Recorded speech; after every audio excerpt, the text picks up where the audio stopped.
would you define success in defeating radical Islam today? Yeah, so number one, clearly define the enemy. Absolutely. I mean, the old adage from Sun Tzu goes way back, know your enemy, know yourself, know your terrain, you win 1,000 battles. So clearly define your enemy. In business, you would define the competitive environment that you're going to operate in before you even develop a business plan. What type of environment, what type of competition do I have? So in warfare, you must clearly define the enemy. Before you define the enemy, or unless you define the enemy, you cannot develop a strategy, period. So right now, because we're struggling to clearly define this enemy, we have a strategy that is not matched to what reality is on the ground, both in Iraq and places like Iraq and Syria, but also globally, and how we're prosecuting this war against this enemy. The second thing, and it doesn't mean that violence is off the table. There is going to be violence going after this enemy. What we have to also recognize, though, is how do we form ourselves up? How do we create a true coalition, frankly, made up of the Muslim world? Those Muslims, those Arab nations, how do we bring them in? How do we have them take a stand against this problem that they all know exists? They all know this problem exists. The problem for them is that trying to work together.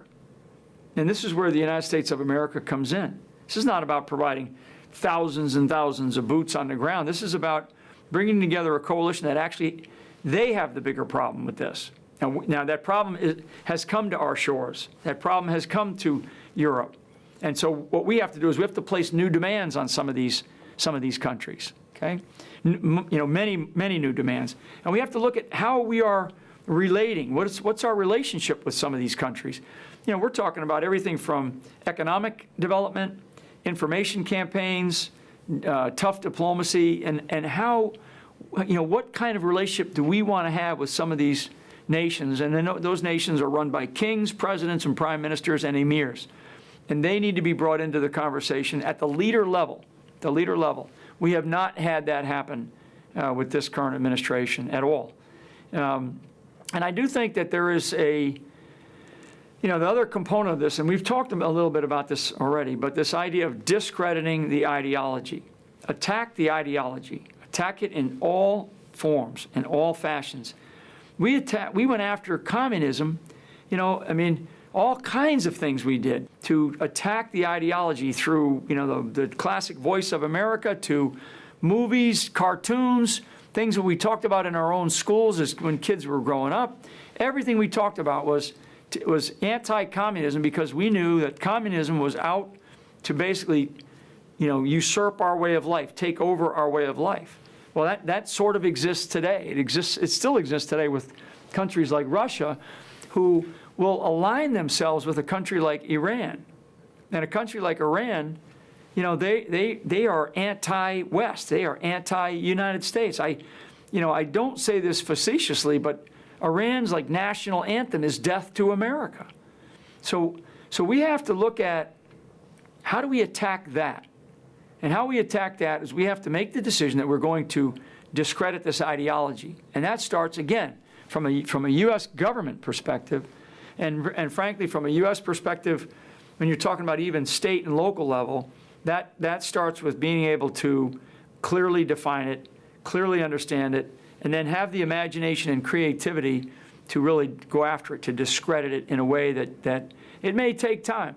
No president, whoever comes in as the president, is going to be able to solve this thing in 30 days.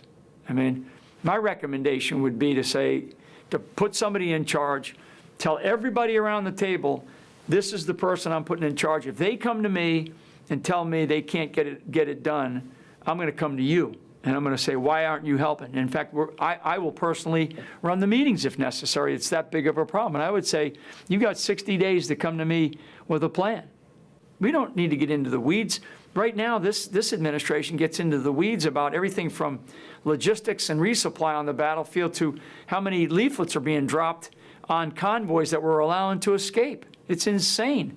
The rules of engagement and the types of things that tie our military's hands to be able to do things. Never mind our diplomats. So our diplomats also have their hands tied because we cannot clearly articulate what this enemy is, who this enemy is. Our government, our leadership, our president does not allow us to do that.